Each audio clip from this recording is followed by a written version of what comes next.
Hi, this is Paul Kripe, and I'm your Math 89 teacher, and I'd like to show you some beginning ideas in Canvas so that you can get familiar with the course pretty quickly and find out important information on your own.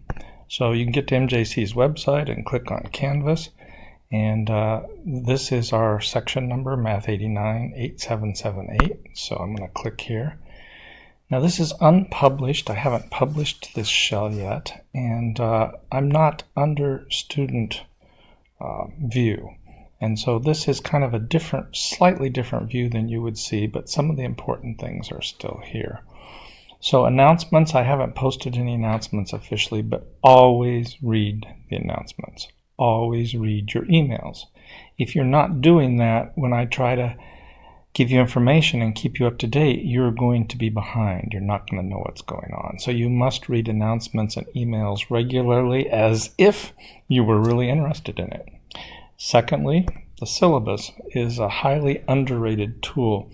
Notice on the right-hand side it gives you a calendar, a very slimmed down version of the calendar, and you can see that you have today's date highlighted in orange and then some other dates shaded out. Those are dates when important things are happening in our course. You can see here assignments being weighted.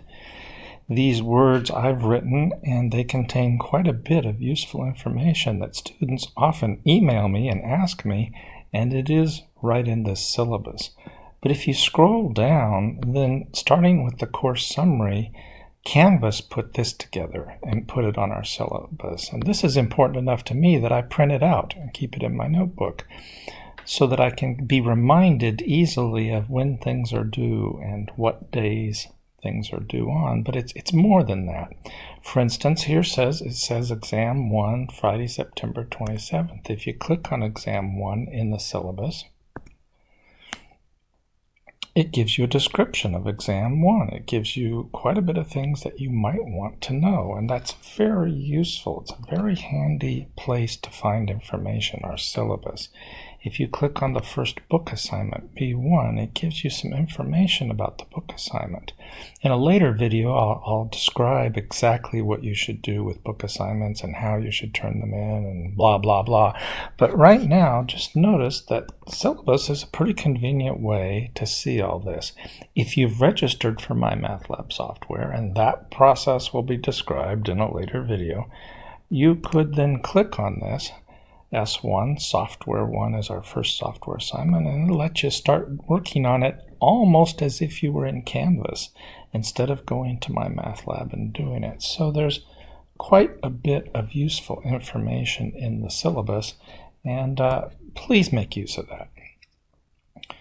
So another place that you can go is Modules. And modules have some information. These are examples and ideas from your teacher. That's basically my lectures to you.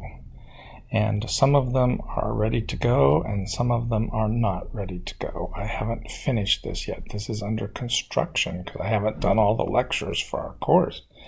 But they're there, and you can collapse them if they're too hard to look at. And then these are solutions to the first book assignments, and you can see that when I try to open them, these are not published, these are not green. I have completed some of them, but I won't publish them until after the due date, of course. And so just wanted you to be aware that things are there. Down at the bottom will be solutions to your exams, and you use those to practice for your final exam. And I think these things are important to know about, so I'm telling you about them. Another way to get to assignments is to click on assignments, and here they're organized differently than in the syllabus. There's the software assignments and the book assignments and the exams and the final exam, and you can click on these, they're live. You can click on Exam 1 or Exam 2, etc., and get kind of the same information that you got when you were looking at this in the syllabus. Now, if I were to click on grades, it would show you everybody in the class, and so that seems to be a lame thing to do, but I did it earlier today. So I'm going to click on Student View, which attempts to make this look like it would look to a student. And then I'm going to click on Grades. And notice this kind of gives you your grades. Now, you don't have any grades. This student doesn't have any grades, and so nothing's being reported here. But you can, if you want to, as a student, put in some grades, and you could print your grades, and you can play what if.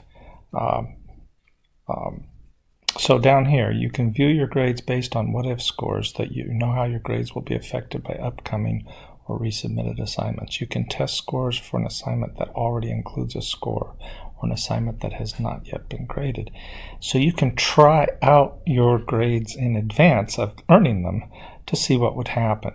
This is a place where you can go regularly and keep track of your grade, and it's one of the big conveniences of my math lab. So that's a brief tour of some of the things that you can do in the Canvas shell.